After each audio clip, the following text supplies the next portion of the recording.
What's happening, crypto fam? You're tuned in to the Elite Wealth Podcast, where we unlock the secrets of crushing it in the Web3 and cryptocurrency space. I'm Tyler Brewer, alongside the co-host Garrison Rolley, and since 2016, we've been educating, enriching, and empowering hundreds of students across the globe on how to make waves and create generational wealth in this space. Each episode, Tyler and I keep it real with you, analyzing the top market movers and industry leaders, the latest news, and how to avoid the potholes on the road to crypto riches. We're industry vets who have guided students over 500% gains in this wild 2024 market. If you're a rookie crypto trader or a seasoned investor, you're in the right hands. We will teach you how to level up your mindset and skills to really capitalize on this decentralized revolution. Subscribe now and join us every week as we lead you step by step into elite digital wealth with the Elite Wealth Podcast. What's going on, guys? Welcome to the benefits of crypto over traditional finance. This episode, Garrison and I are going to cover a couple different topics and exactly why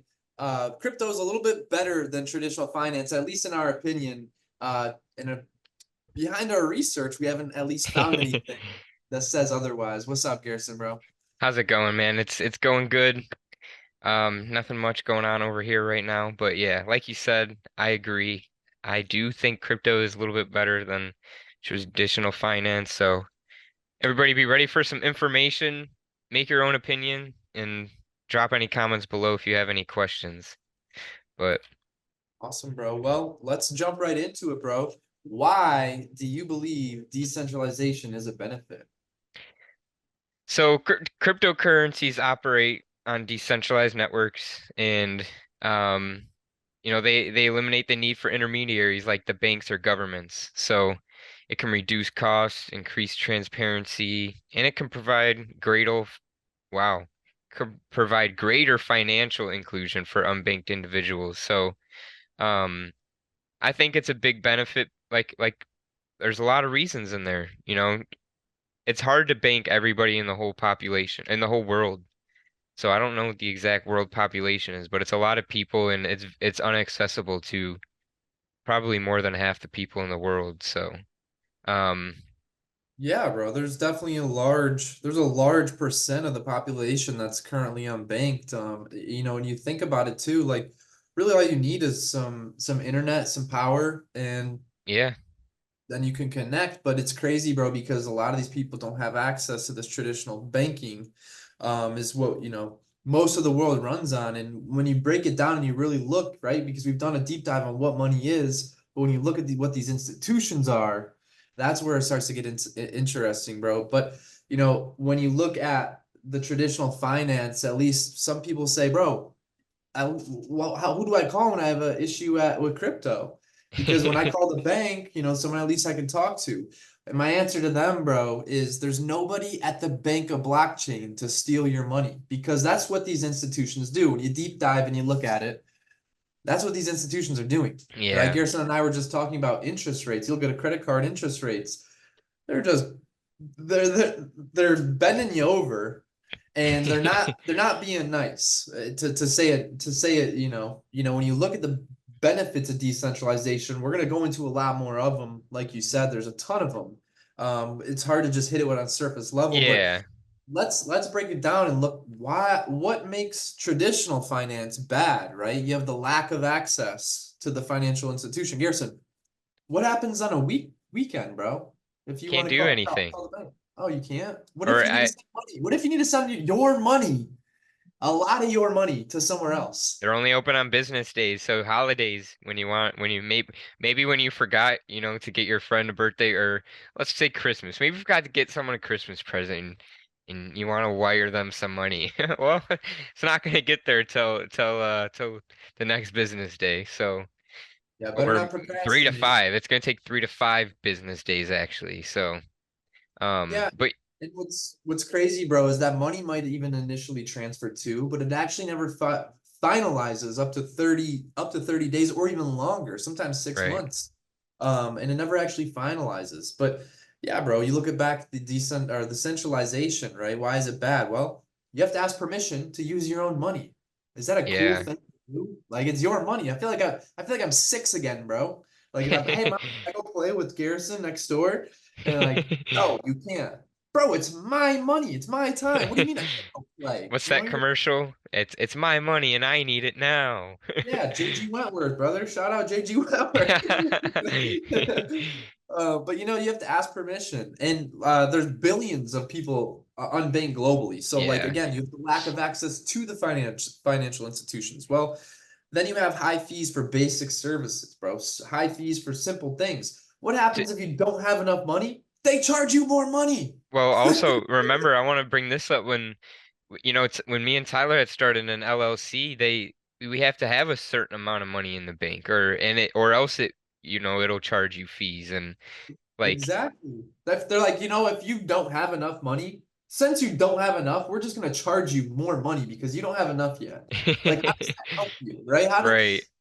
And sometimes there's ways to get around that, right? Because sometimes if you know the banker, they can actually put a little code in and get you around there. So now it also not only becomes relationships because you might be able to just know somebody, right? Yeah. When I was younger, I had a family friend. They were really good. I went to Bank of America because I had friends that were friends with the bankers.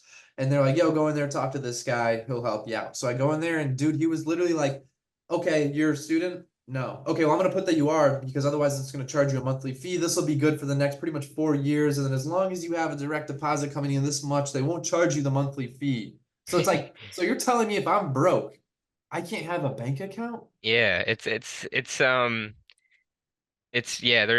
just unfair to an extent. Nope. Like especially Nope. if people got rent and stuff they got to pay for. Sometimes they're living on a check to check basis. And, to the point of what's the point of them to have a bank if they're just gonna have fee after fee if because they don't have enough money in their account or whatever the case is, man. But yeah, And and also, are you, let me ask you this, bro. yeah, You're a yeah. tax-paying citizen, right? Say that again? You're a tax-paying citizen, right? Oh yeah. Yep. Yeah. I Well, always pay my taxes. okay, good, and as you should, because otherwise you have to go to jail. Yeah, I was gonna say I'd be in It's a cuffs. legal obligation to pay taxes.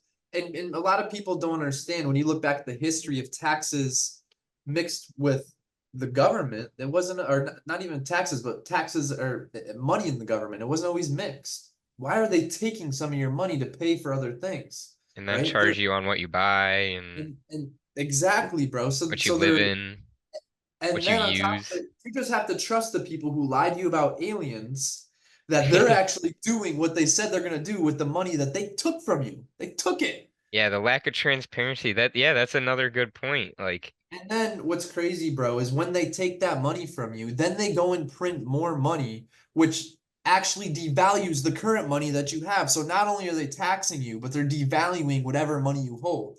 And this is the banks, the central organizations. This is why I believe central organizations are bad. This is why I like decentralized things like blockchain, like cryptocurrencies, Bitcoin. exactly.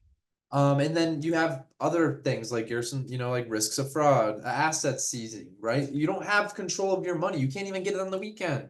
If you want The only to, time in crypto that they can freeze or seize your assets is if it's in a centralized exchange, which, if you're in crypto in a centralized exchange, you're missing the you're point kind uneducated. of. You're And uneducated. You're in or the or right. you don't have a lot in, sometimes it's okay to have a little bit in there, but Yep, I would recommend looking into decentralized and, cold storage. But exactly, we'll bro. go over Exactly. that we'll go over that probably in another podcast. Yeah, bro. So, you know, that's really a big chunk of why we believe centralization is bad because it has the Right. ability to corrupt. Could it be good? Absolutely. But there's the ability for corrupt and security risk and and all this, right? So Now, that leads us to, go ahead, Garrison, sorry. yeah, I was gonna say now on the other hand, Tyler, what do you think makes cryptocurrency better than better than traditional finance? Well, bro, there's a lot of things. Honestly, there's quite a bit, right? The ability to access your funds whenever you want, having complete control of your funds. There's no inflation, right? If when you look at specific tokens, Bitcoin specifically, when I say cryptocurrency, I don't always just mean Bitcoin, but cryptocurrency as a whole, when you look at Bitcoin, Bitcoin's the perfect hard money asset. It's the Yeah. hardest money on planet Earth. So when you look at that, right, it's a deflationary token. Eventually, the inflation will be zero. It's your money divided by 21 million forever, not whatever amount they keep printing, because they print every roughly 100 days, where the US is another 100, or every 100 days, the US is roughly another $1 trillion in debt. And again, there's more to it, bro, but we'll break it down. We'll kind of break these things down, right? There's a lot of reasons why it's better. The deflationary Yeah. aspect of cryptocurrency, the ability to access it whenever you want it. It's your money, you need it now, right? The commercial from back in the day. So, like, there's so many reasons, and this is just the surface level. Yeah, and this is the fifth episode for those of you guys who don't know. And a lot of these like points we're bringing up right now, a lot of them we've gone over in the past four episodes. So I'd recommend stopping back and maybe listening to those if you maybe are a little confused, but if you're here and you're understanding, then, keep listening. But yeah, a lot of these points that Tyler bring up and I bring up, it's it's just a no-brainer sometimes, at least in our heads. So, Yeah, um, bro. and another thing I really like, I'm not 100% sure, I think you might have did bring it up, but the non know your customer options, like we said, the you can be anonymous with it. And Yeah, that doesn't always necessarily mean it's a good thing, but when it comes to getting a crypto loan or something like that, they're not going to go and check your credit, but the yeah, and loan's going it to run off of a smart contract. Sorry. The no, loan's going to run off of a smart contract. So once those specific terms are hit, your loan's going to be, liquidated, or, your loan's paid off once you hit certain terms. So it's all ran on coding. Don't got to worry about, oh, I have a bad credit or something like that. yeah, bro. There's the no, zero discrimination, right? It doesn't Yeah. matter color, what race, where you've been from, where you came from, what you did or did not do. If you try to manipulate the system, it will not allow it. So then there's the full transparency aspect, right? Where you don't even have to trust. They say, you know what? Look, everybody plays by the same rules. Everybody gets the same tools. If you use them maliciously in a bad way, you won't be able to play. Yeah, You are exactly. incentivized to play by the rules. Everybody is. Everybody's given the same tool. Imagine, right? You're given a book or a shoelace, and it's like the video games where it gives you an option, right? You're on a plane.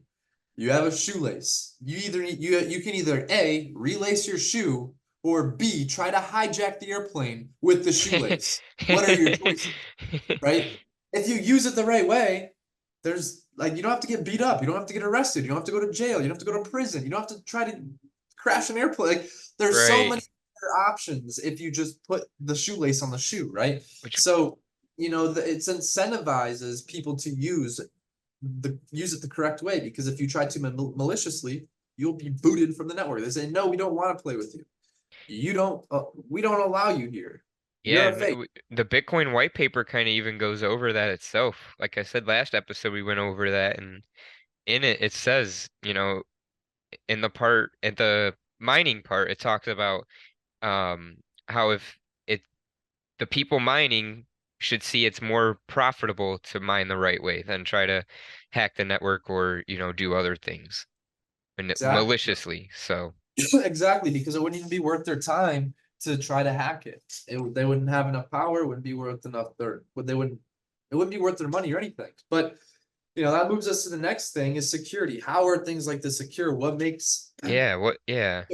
so secure over traditional finance? Well, cryptocurrencies use cryptography oh my goodness, to secure transactions and control of creation over new units. So pretty much it utilizes coding, right? Everybody plays by the same rules. And this makes them pretty much resistant to counterfeiting and reduces the risk of fraudulent activities. Yeah, and like in traditional financial systems rely like heavily on centralized, like we've been talking about, institutions like banks and payment processors to handle transactions and store, sensitive financial data. These are centralized systems and they're in one spot. So it's a little bit easier to, more vulnerable to security threats, hacking attempts and data breaches and things like that. So When a centralized system is compromised, it can put the financial information and assets of all their users at risk. So it's one single point of failure. Yeah, bro. And that single point of failure is the centralized aspect. And unlike traditional finance systems, which can be crippled by attacks on central servers or databases, cryptocurrencies have no single point of failure. Even some nodes in the network are compromised or go offline, and the remaining nodes still can continue and validate the transactions. They don't all have to be running. But with a centralized server, it has to be running. If that centralized server gets hacked, everything is at risk. Everything is at risk. So yeah, like Garrison said, traditional finance systems rely heavily on centralized institutions like Yeah, banks, processors, and again, we've those seen things. it happen Yeah, time bro, and it happens. time again. Dude, I can't tell you how many times I get a scam email, this, that. Like, bro, those are centralized things getting hacked. Bro, Yeah. Garrison, Xbox has gotten hacked. People's data through Yeah. Xbox has gotten leaked. Like, like there's hmm gaming system. It happens all the time. They get So, your information and they sell it. yeah, dude, Or they take information or hack your stuff and take your money. absolutely.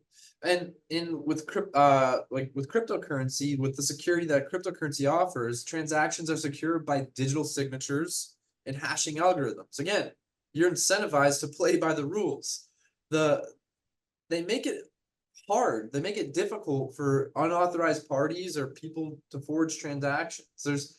Garrison can't use my ledger right now and try to hack my bank account. He can't hack my ledger right now. He could try, Yeah.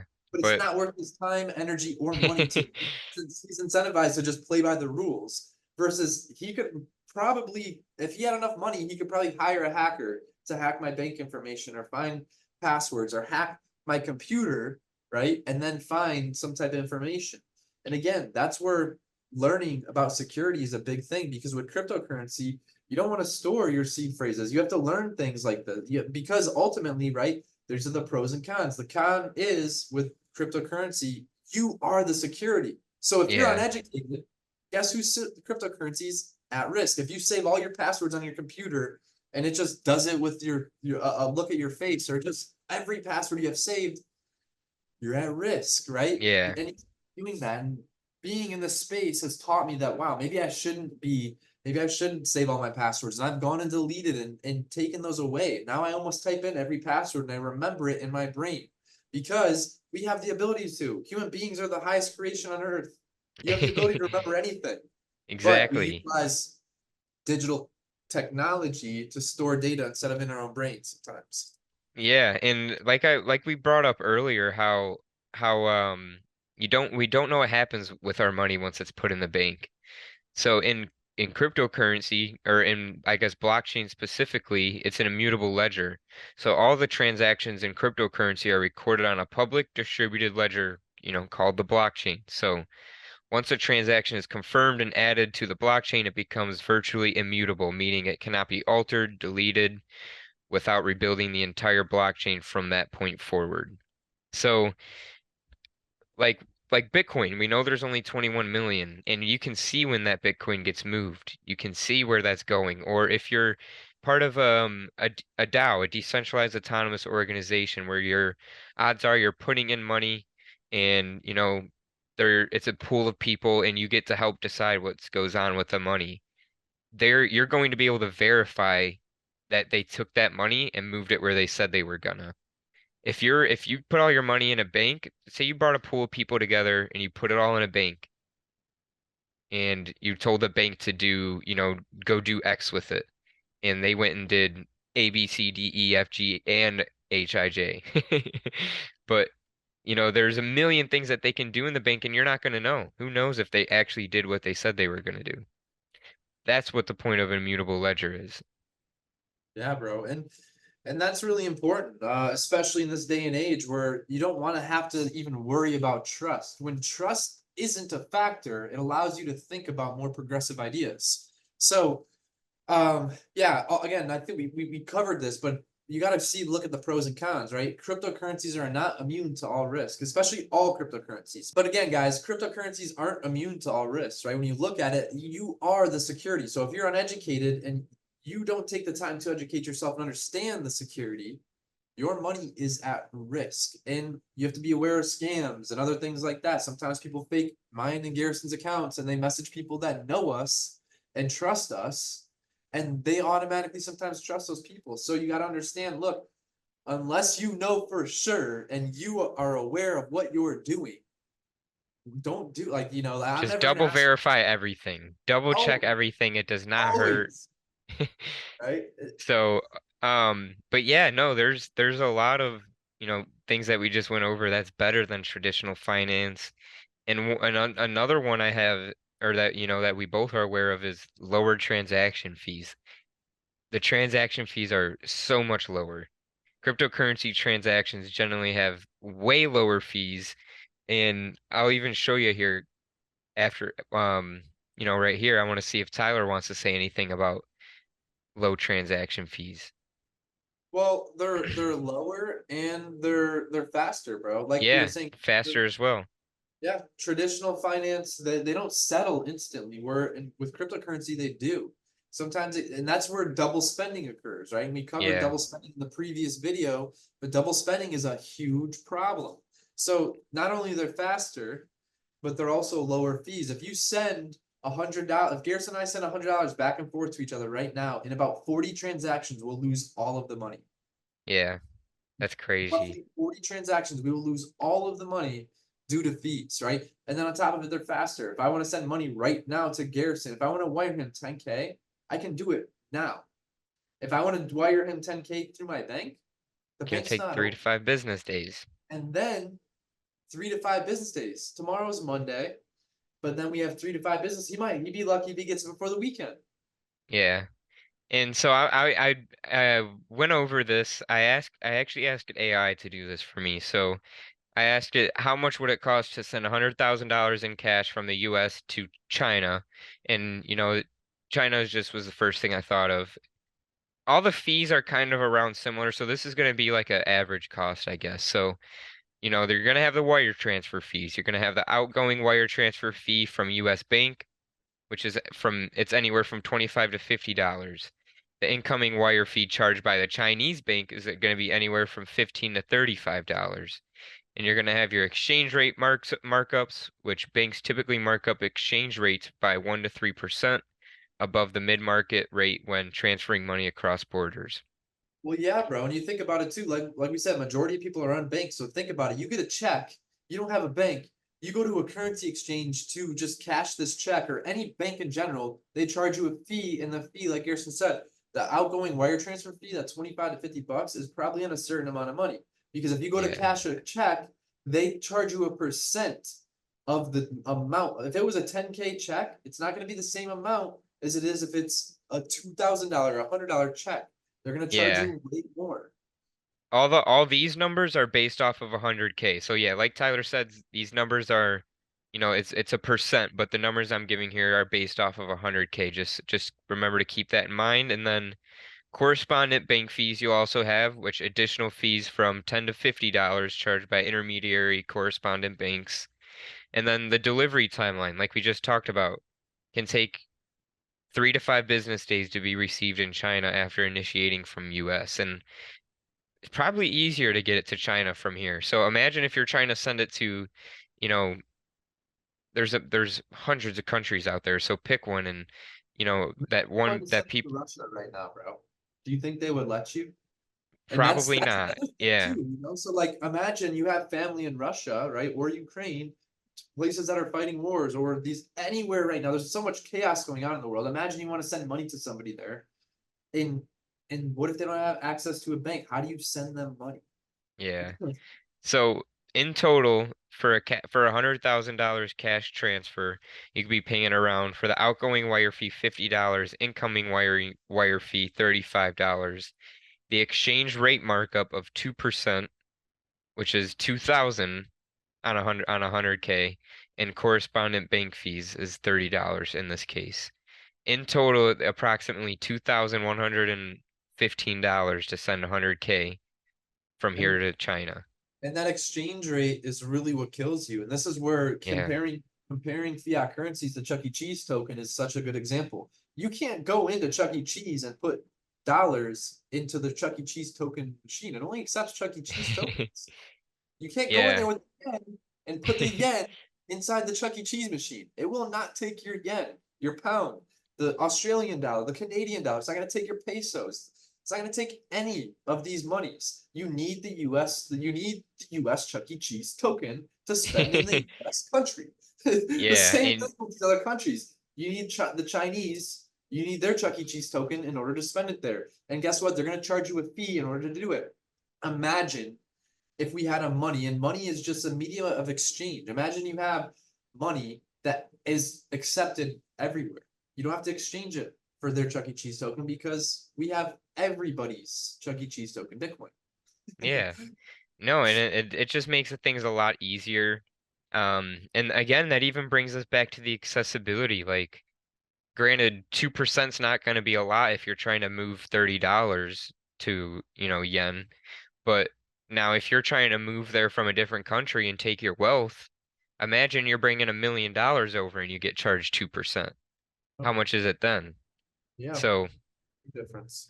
so yeah, we'll move. I guess that brings us really to back to accessibility, which we've kind of gone over a little bit, but there's more things that we can go over there. And Yeah, um, we've talked about all the people who are unbanked. We've talked about the geographic the barriers that people run into every day, right? If you don't have my Chuck E. Cheese token, you got to swap your Chuck E. Cheese token for my Chuck E. Cheese token because that's what my machines run off of.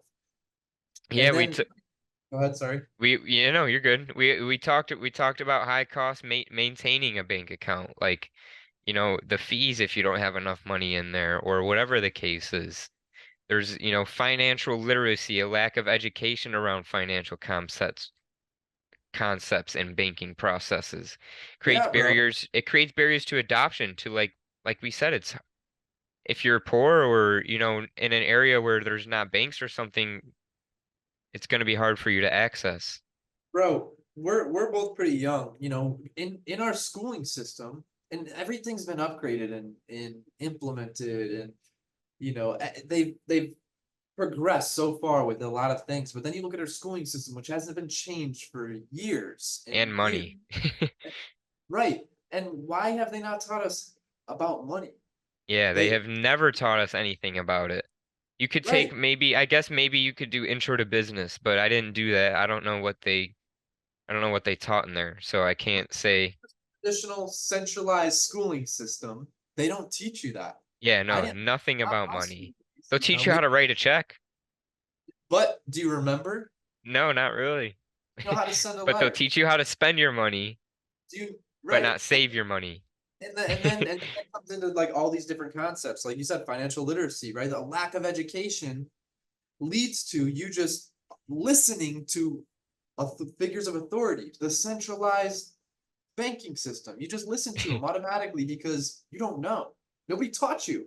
But the thing is, and I've said this and I keep saying it because it's so important, but the average person spends 100,000 hours working for money to make money in their life.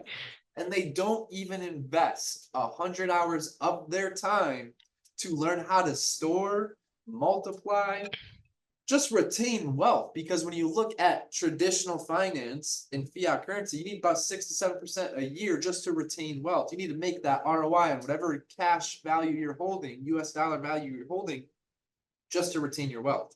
So, yeah, like you said, the regulatory hurdles, bro. Like there's financial literacy, regulatory hurdles, technological gaps, right? From the Yeah, internet, smartphones, and then you had things like the gold standard back then, and then there was the Morse code, right? Which all these different technologies have helped progress us forward with money, and now we have, right? Back then was Standard Oil, that was liquid energy, which you put in cars, vehicles, boats, and it progressed the world forward. Well, now we have digital economic energy, Bitcoin, which yeah, what's it going to do? It's going to progress us forward, and you can see it happening already.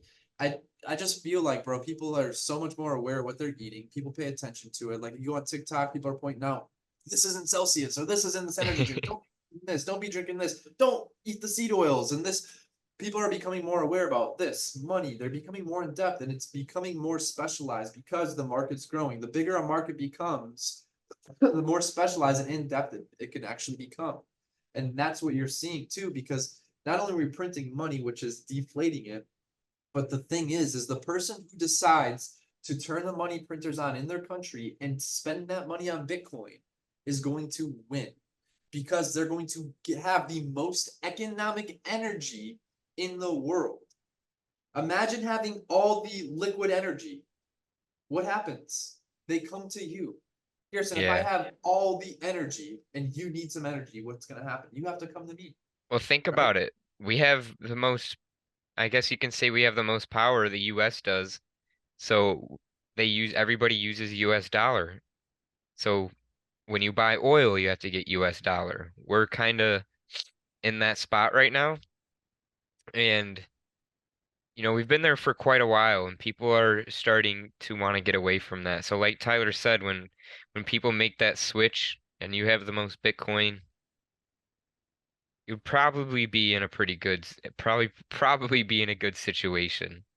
Facts, bro. Um, but yeah, because like there's a bunch of things we talked about, but again, borderless transactions is important and how inflation resistant it is because you can look at those things. Most cryptocurrencies, you can see they have a fixed or a predictable supply or a code behind them, how much is going to be produced, and that's how, it can be predictable. So, And real quick, since we're talking about inflation, bro, let's talk about some inflation because I did a little bit of study and okay, I got the last 40 years, right? ROIs on inflation, right? If we're calling inflation a return on investment, at least for these companies, this is what, right? So we're gonna go 1984, 40 years ago to okay, 2024. So 40 years ago, we have a car, gas, rent, home, salary, bread, right? This is what we're cool. gonna cover. So in 1984, a average car cost 6,300 bucks. Today, 47,000. That means prices increased. A car increased 652%. It's 652% more expensive today than it was in 1984. Thanks, inflation. Wow. Okay. Gas in 1984 was 92 cents per gallon. Today, the average is 3.59 per gallon, $3.59 per gallon. That is a 290% increase, price increase. Gas has gone up Thank you, 290. inflation. Thank you. Next, rent. In 1984, your average rent, Garrison, 350 bucks a month. Sheesh. That'd be 350 nice. bucks a month. I'm telling you, bro. And now today, 2024, you're looking at about $2,000 a month on rent. You know how much that one's gone up? 506%. Wow. Rent has gone up 506% since 1984. A house, the value of your home. This one's pretty crazy too. So in 1984, your house was worth 115K. The average house was worth 115K. Today, the average home in the US is worth 680,000. The average Jeez. home. And that's a 491% increase. A 491% increase. Salaries, Garrison, that's how much you're getting paid, bro.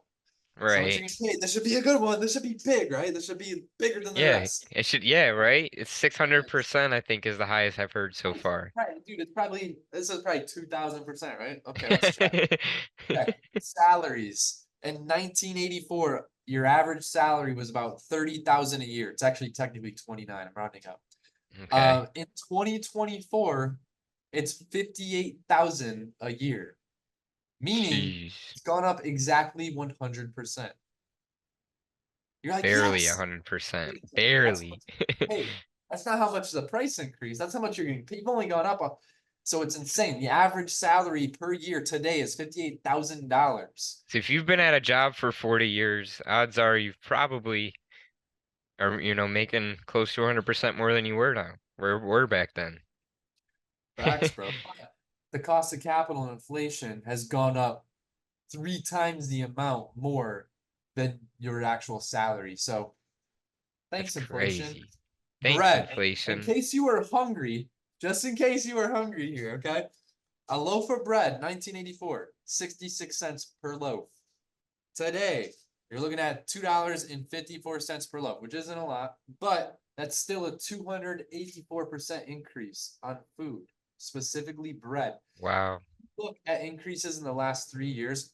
In the last 3 months, paint has gone up 16% in 3 months.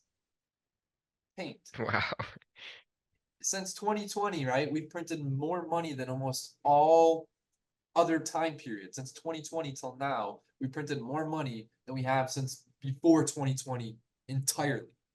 So, guys, inflation resistance is one of the biggest things because you don't realize, right? Not only are you getting taxed, not only is the government stealing your money, but then they inflate and print it and devalue the money you do have.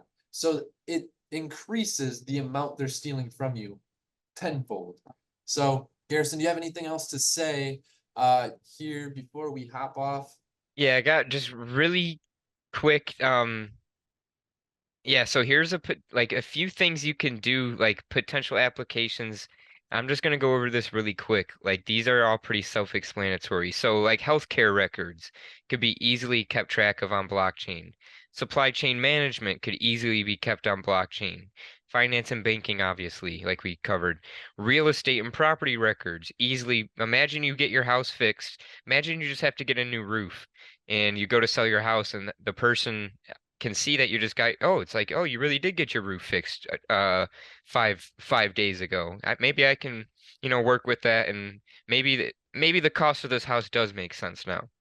And voting and governance, that can all be caught on blockchain. Yeah, We and won't have to worry about everything who that's won, going on who right now. And lost, what was manipulated. You don't have to wonder. There's zero, you don't have to trust. You just know that, hey, this is exactly how it works. Everybody can see how it works. Everybody has the ability to go and look and research and test and yeah, work and that's see if that's it's true. that's basically all I have. I think those, if you guys want to chew on those last few things for a minute, maybe some good business ventures to get into right now, if you want to get ahead of the curve. But um, that's all I have. It's been a great episode, Tyler. Appreciate you. It's always Absolutely. good talking with you. Yeah, man. And just for those who don't know, we are going to have a special co-host joining us here soon. So stay tuned for the next episode. We have a Yes, special guest sir. coming on for our 6th episode, guys. We'll see you there. Click our link down below.